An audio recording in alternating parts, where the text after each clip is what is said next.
Welcome to a new episode of Monroe MustHangs. I'm your host, David Spiegel, and here with me today, we're switching things up a bit, bringing on a member of the Monroe College Express. Please welcome women's basketball coach Jeremy Thompson. How's everybody doing? How you doing, Dave? Hey, Jeremy. Thanks for joining me. So we wanted to bring you on today actually for a special reason because you were recently invited to and participated in a really prestigious event called the TopConnect NJCAA Symposium. It's a relatively new or changing event, and you'll do a better job of this than I would. So I'd like for you to explain to our audience what exactly this event is. Absolutely. So TopConnect was originally a program designed for assistant coaches on the men's and women's side in the NJCAA to have a chance to go through a 2-3 day convention where they were, meeting with, different Division I and head coaches and ADs and administrators and school presidents, and kind of gave you a chance to learn about the journeys of all of those people who eventually went from being in junior college to working in the NCAA at the highest level. And it also was an opportunity to kind of, as a coach, develop, personally, learn kind of like how you navigate the environment, what you need to do to be successful, as obviously a lot of these people that were part of the convention have been very successful. And then this year they transitioned the event to selecting 30 men's coaches and 11 women's head coaches to be part of the event. And this year was really awesome because the 11 women's coaches were from all over the country. A few of them who I was familiar with just from during this time, I haven't interacted with them. But what was really great is we had a chance, the convention opened up with a panel of athletic directors and school administrators. We talked about kind of what it's like to coach in junior college and how you make the transition during your career to work at a higher level. They talked about, advice in running your program and different things that they've found to be successful at all different levels, whether it be general culture stuff to budgeting, scheduling, how you run your program specifically.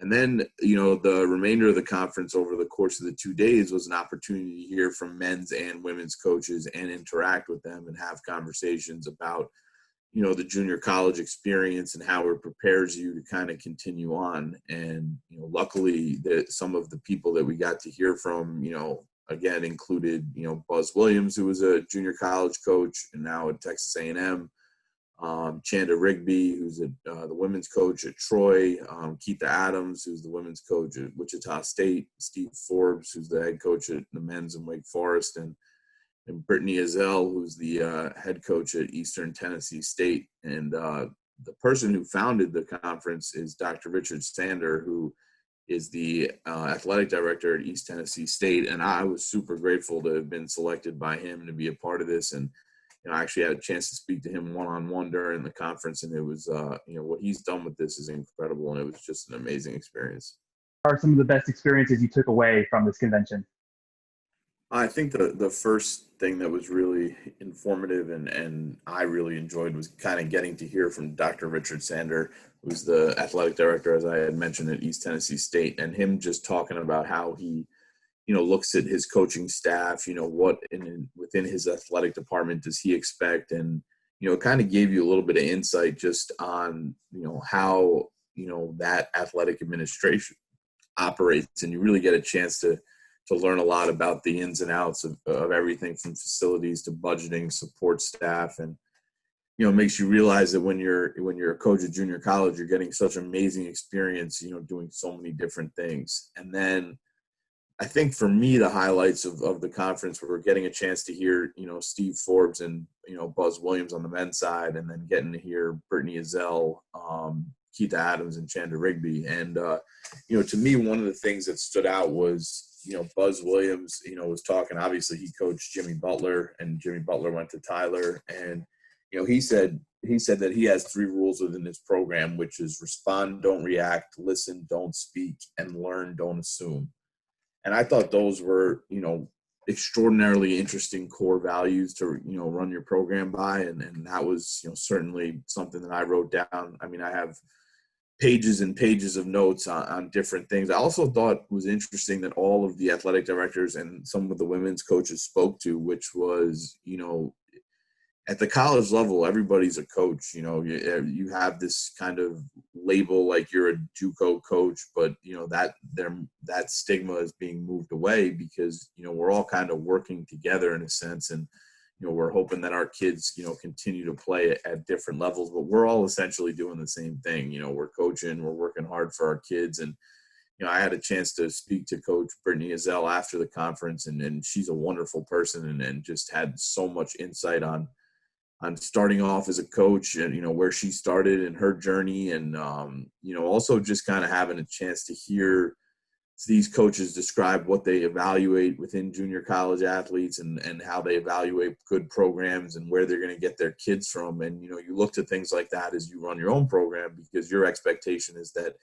these men and women are going to come, visit your practice, and you want to be as prepared as you can be to make sure that your kids have the opportunity to go there. And I think the overall message was kind of, the being selfless, and that the whole, it's not really about you. The coaching part is the part that I absolutely love, but I think the part that everybody enjoys, and you could kind of get that from the conference, was, being an impact for all of our student athletes and helping them continue their journey. Because whether you're a JUCO coach or you're coaching, a Division 3, 2, or 1 in the NCAA or whatever, we're all part of their journey, and we're all part of helping them progress, learn, and mature. And I think that was really valuable. Well, that's great. And that sounds like, while we're here all the time working with junior college athletes that are with us for 2 years and trying to move them on to the NCAA schools, it also goes to show that it's not just the athletes that can start at this level, work their way up and find themselves somewhere great, because you just named a whole bunch of coaches that were working for a bunch of different junior colleges and eventually found their ways to big time NCAA Division 1, Division 2 schools. So, and across the country as well. So, it's junior colleges just seems to be a great learning experience for not only athletes, but coaches as well, and administrators. But in my short time knowing you, and this speaks to how you got involved with all this, you seem to be a master at networking. And I think that played a big role in you getting involved in the TopConnect Symposium this year. So what was it that you did recently that kind of got you noticed and got you this invite and made people want you to be part of this? I think it was the whole pandemic that continues to go on was a really tough time, and it continues to be. And I think as coaches and as athletes, we were looking for trying to identify ways to keep the athletes together, keep the coaches together, and maintain that community while everyone figured it out. And, during the early stages back in March, I began something on Zoom, which was a women's basketball chalk talk, where we just invited head coaches and assistants from across the NCAA Division 1 level to hop on. And we talked about different challenges and stuff we did for our programs. And it was kind of a sounding board and a safe place to talk. And it was great. And then, we continued to have some really amazing guests from across the NCAA women's side and men's side, which included coaches like Kelly Graves at Oregon and Amanda Butler at Clemson. And then, on the men's side, Tom Crean at Georgia. And, they were all so kind in contributing their time. And all of the coaches that were on these calls were so selfless. And, as you started to see the community growing on these calls, I felt an obligation to make sure that it was a learning platform for everybody. So I used it as a way I reached out to, a lot of NBA coaches and head coaches and assistants, and we began what I had called the NBA Zoom series. Now, it wasn't like advertised on social media because I didn't want it to be something that, it was more of a private thing, whereas, I invited every coach that, and shared it with as many people as I could, but it was more like if you wanted to be there, this was kind of being sent out. And it ended up the email list, which started with 25 people, grew to 400 coaches across the country. And, we ended up having anywhere from, 25 people to 60, 70 people a night. And we did it 3 nights a week. And we had some amazing NBA coaches come on and present on different subjects from, my guy, DJ Baker at the Pistons, who, talked about transition and transition offense. And he's been an amazing mentor to me, but also guys that I didn't know as well, but wanted to be a part of it. And we had, Rex Kalaman from the LA Clippers come on and talk defense. And, we had David Atkins from the Wizard talk team warm-up drills. And I think it wasn't so much about like the name of the person. It was the fact that these guys work at the most elite level, and the women's game and men's game is constantly developing. And it was a chance for us to take things and learn things from these coaches that maybe we can implement. And to be honest with you, I just created it as a safe place for coaches to kind of learn. And I'm grateful that I met so many people. And it was such an amazing experience to learn from so many great guys. And I think one of the highlights was, Phil Handy with the LA Lakers. He just won a championship, and, he came on and discussed a lot of the specifics that he does in workouts. And, as I'm listening to these calls and listening to the questions that coaches are asking him, you start to see what are the little things that other coaches are focusing on versus what I'm focusing on. And you really start to broaden, your base of knowledge as to what you want to learn and what you want to continue to focus on. That's great. And then I commend you for staying involved in the college and professional basketball community during this time when we really did have a lot of free time. So, a lot of people say they want to be productive. They want to learn some new things during this time. So you really stepped up there. So like I said, I really commend you for doing that. And something you've actually continued along the same lines is that you've kind of used your Monroe Express women's basketball platform to continue teaching people in the athletic community with the Express Talks that you started on your Instagram page. You actually have a student athlete that's interviewing professional athletes and others involved in professional, Olympic, college sports. Do you want to speak a little bit more about what Express Talk is all about? Yeah, I mean, it's not just me that is part of that. The host, who's an incoming freshman, who's a redshirt, Taina Maldonado's done an absolutely excellent job. The first one or two interviews, we kind of helped her prepare a little bit, but she has taken control of it, and we've just continued to bring on guests, and she's done an amazing job of talking to these, athletes and authors and analysts and just amazing insight. But the goal of when we started this Express Talks was to provide a platform for, the kids in New York City or any, young college athletes for a chance to hear from people that, we don't usually have access to at a young age. And, one of the goals that I've always had as a coach at Monroe is that I want all my student athletes to have an opportunity to hear from people that maybe they've never had that opportunity to hear from, and interact with people that are successful. And I think the women in the sports industry now that have had such success are so important as role models, and, with their journeys and learning how they did what they did and how they got to where they are. And, Taina's done a great job with the Express Talks and, interviewing these different athletes and anyone involved in the industry and really discovering what motivates them and, how they overcame adversity. And, I feel very lucky that we're able to use our basketball platform for more than just basketball itself, and hopefully, that impacts, our ability to learn and also our ability to have continued success. Hey Mustangs, I just wanted to tell you about the brand new Monroe MustHangs sideline store, powered by our apparel partner BSN Sports. Create your own unique piece of Mustang gear by choosing from hundreds of apparel options, colors, graphics, and your choice of the new Monroe MustHangs logo collection. Throughout the month of October, you can take 20% off your order of $85 or more by using the promo code OCT20, that's OCT20, at checkout. Visit the Monroe Mustang sideline store at monroecollegemustangs.com/shop and gear up for the new school year. Again, I think it's something it's going really well for you guys. And, it's a similar venture as to me starting the Monroe MustHangs podcast interview show.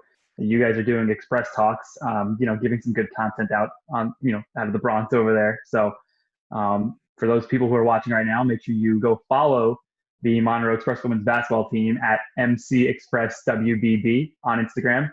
The whole library of those Instagram talks are on IGTV. It's also on the Monroe Express website under the women's basketball page. So definitely go check those out because they've been a really good learning experience, especially for young women in collegiate and professional athletics. So this past season was your first year with the Monroe Express.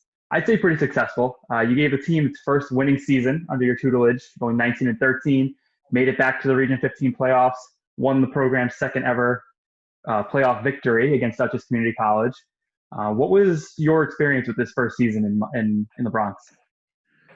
It was an amazing experience just to, be a part of the Monroe family and the Monroe mission, which, is probably why I chose to come here in the first place. It was just the ability to help these student athletes and provide a great experience.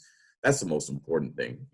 I want to win more than anybody, maybe more than everybody. And, I know my kids want to win more than everybody too, and I'm very competitive. We talk about winning the day in everything. Like, we talk about winning the day during class. We talk about winning the day during meetings. Like, how do we win? But it's not really, that type of winning is just winning in life and being successful. And, my first year at Monroe, I was blessed with a great recruiting class, and, we were able to compete all year round, and we certainly had our ups and downs. But what I found to be, great was we had kids that wanted to learn, kids that wanted to be successful. And I've always said that, the one thing before we even build our culture within the program is that you all have in common the fact that you came here to get a degree and continue your basketball career. So if you can share that in common just coming in, then you already have a way to relate to your teammates. And, we continue to emphasize that before,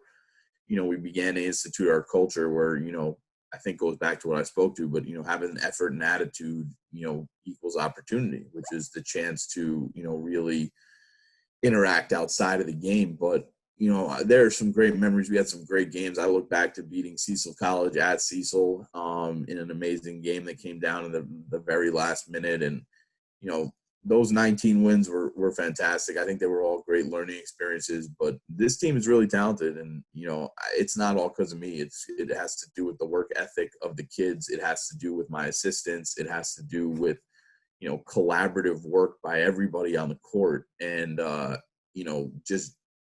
there to guide and strategize. But, I think it's exciting to be in the Bronx, especially because, Monroe Bronx had, basketball a long time ago on campus. And now, I'm part of a chance to revive that basketball culture here in the Bronx. And I love the kind of the history. And I've asked around, I've talked to, Alan Jenkins, who's an academic advisor. And, he's showed me a little bit of the history. And so has our athletic director, who I'm so grateful for, it's amazing to be part of a program where you're kind of revitalizing the basketball culture, and you have these unbelievably amazing kids. And, in our this year that we're getting ready for, although it's like unprecedented times, we have a recruiting class that is amazing. And some of the best kids I've coached alongside an amazing recruiting class from last year. So I think last year's success, is a great memory, but I don't think you can hang on that for too long. I think, everything is about moving forward and, enjoying it in the moment and then preparing for what's next. And, what's next is not only competing as a team. What's next is making sure that these players get the right player development, they improve, they have a chance to get offers and looks from different schools. And, we open the doors for them to continue their basketball career and also get a degree. And I think that that's, what is most important, especially right now. So a lot of your coaching roots are based in the tri-state area, mostly New York and Connecticut. Most recently, before coming to Monroe, you were coaching at CCNY, City College in New York, which is not too far away from Monroe in the Bronx. So how did you get started coaching specifically in women's basketball, and what was your journey like finding your way to Monroe? It was a long journey, and it was an interesting journey, but I learned so much.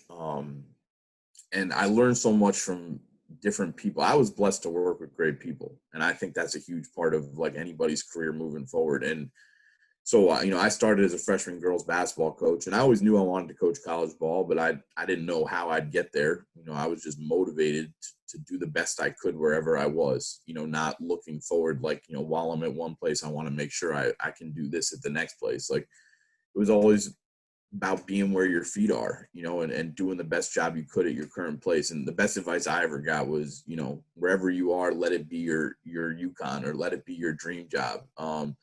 And that was, how I treated it. We had some success as a freshman girls basketball coach. And then, I had some success with the varsity program. And then, I took over a high school program. That was my first head coaching experience. And, that we had great kids, but the league we were in was tough. And, that was overcoming adversity was a huge part of that. And then, I built a youth program in Connecticut, which was, grew and grew, and we opened a facility, and it was fantastic. And I think we made a great impact in the youth programs in that part of Connecticut and, the northern part of Connecticut. And then, I had a chance to work with J.R. Fredette, who had come from, Division I men's side, and he was coaching the women, and he was an elite type of guy, and just being around him every day and also working all the time. Like, it didn't matter to me how many hours I was there, because he always used to say, love what you do and do what you love. And I used to just be a sponge and learn as much as I could. And then I kind of moved towards Mitchell College, in a part of a rebuild. And then I had a chance to go to City College with Jamie Angeli. And I'll tell you, he was probably one of the greatest friends I have now and one of the most important people in my life. Just everything he taught me. He has a storied career from being at UCLA in the 90s to Lake Superior State. And then on the women's side, being an advanced scout for the Mystics and, having been at Seattle.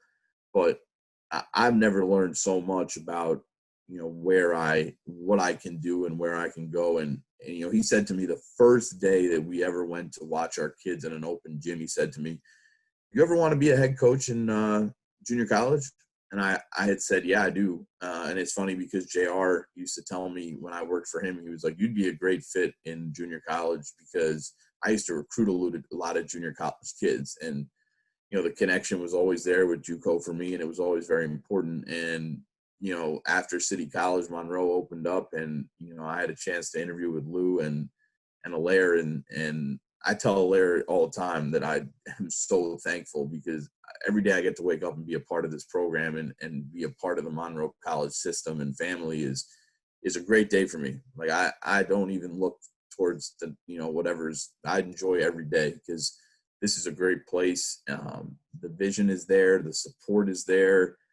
I can see that my kids are enjoying their experience. And even during these unprecedented times, like, our school has done a fantastic job of being a support to them and helping them. And I'm grateful to be a part of that, and grateful to be a part of the system that is there to help them. And, I'm pumped to be on the court. That's also a great thing, that we're one of the few schools out there practicing and getting ready for the season. And I know it means the world to the kids, and, I'm ready to go to practice. So I'm excited about that. Now, I know you're running a little bit low on time here this morning, but I do want to speak about what you just finished up there with, dealing with, obviously, the COVID-19 pandemic. We're back to work. We're working hard, getting ready for the 2021 season, as it will be called now. So what has been different so far about your approach to practice and workouts, and how is it going so far? I mean, for me, I think it's about preparing these kids accordingly and understanding that we're coming out of unprecedented times. So we're not just going to jump into everything and push too hard. We're going to push them to be elite and push them to be great, and because you want to have that mindset. But, it's a process, and it goes back to what everybody says is trust the process. And so, we've slowly eased into it. We have some concepts in, but we're also doing player development. And although some people may look at it and say, like, "Oh, we don't get to play until January," whatever is the safest way to play is the best way to do this. And I'm a firm believer in that. However you tell me is the safest way to get my kids on the court, that's great. And so the NJCAA has said we're not going to play till January, which has allowed us this time to work on player development. And we've never had this time to just do player development. And, we're getting to see kids develop and obviously recondition and get back to where they were. But, I think that it's all about taking advantage. Like, how can you gain a competitive edge during this time, and how can your players benefit and use this time to overcome adversity? Because mentally it's exhausting for our players, and I feel for them, because it's got to be challenging. And I know from talking to them that it is. But, I heard someone speak yesterday, and I think it was the best thing I've heard this whole time, was you got to live with being uncomfortable to be a good team this year. And being uncomfortable does not just mean, like, feeling out of it. It means, like, not feeling too great, not feeling too low, but being in the middle and being able to live with the ups and downs and the pauses and the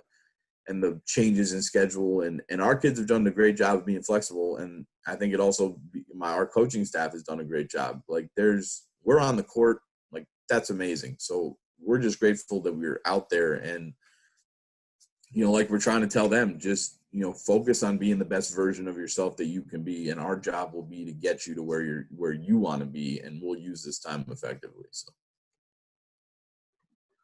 It's a great way to look at it too. And I've spoken to a couple of our coaches in New Rochelle recently about, what it's like approaching this new season. And a lot of them have said the same thing, that it's a good time to work on player development because now you have a few extra months with your team on campus that you don't have to worry about games. You just get ready for that new season. You know when that start date is, and you have so much more time to work on everything that there is to work on. So, as someone who's not a coach myself, I appreciate what you and all the other coaches are doing right now. So far, so good, it sounds like to me, on both campuses. So it's great to hear. Again, I know we're running out of time here for you. So as one of our more active coaches on social media, is there anything you want to plug right now? Any of your pages you want to ask for follows on? I think our Instagram, our MC Express WBB on social media, on Instagram and on Twitter are great to kind of see what's going on within our program. I think that, our website has a great article about NJCAA Day, which was a great thing to be a part of and a great day to recognize our student athletes. But, at the end of the day, I think it really just boils down to one thing is that, and I know Rochelle's obviously doing a great job and the Bronx campus as well.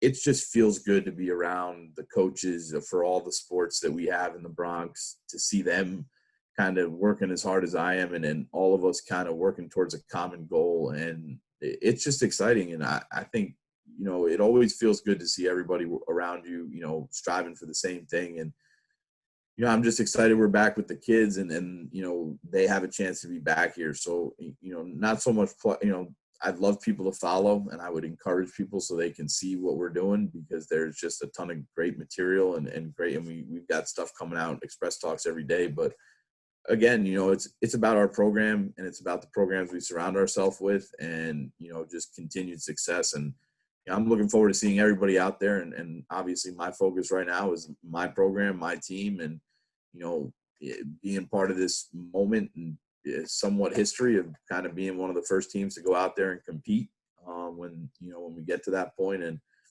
just take every day. The best thing I can say is, take one day at a time and just be grateful for every time you step on the court. Be grateful that Monroe's done a great job of getting us out there, and let's go. I'm ready to go, and I'm excited to see what the Express season for basketball brings this year. Well, congratulations on a successful first season with the Express. I know we were all excited to see the improvement this year, and we're looking forward to this past year and looking forward to seeing what the team is able to do on the court this coming season. And congratulations on earning your opportunity with the TopConnect Symposium. Again, it's just you said only 11 women's basketball coaches are invited to this from around the country, so it's just an absolutely great thing. To our audience, thank you for watching another episode of Monroe MustHangs. Make sure you follow us or subscribe to us on YouTube, on Spotify, on Apple Podcasts. Follow the Instagram page at Monroe MustHangs, and check out our archive. We've got a lot of great episodes. Coach Thompson, I thank you again for joining us today, and we'll look forward to speaking to you again soon. Thank you. Right. I appreciate you taking the time. Everyone, take care, stay safe. We'll see you next time.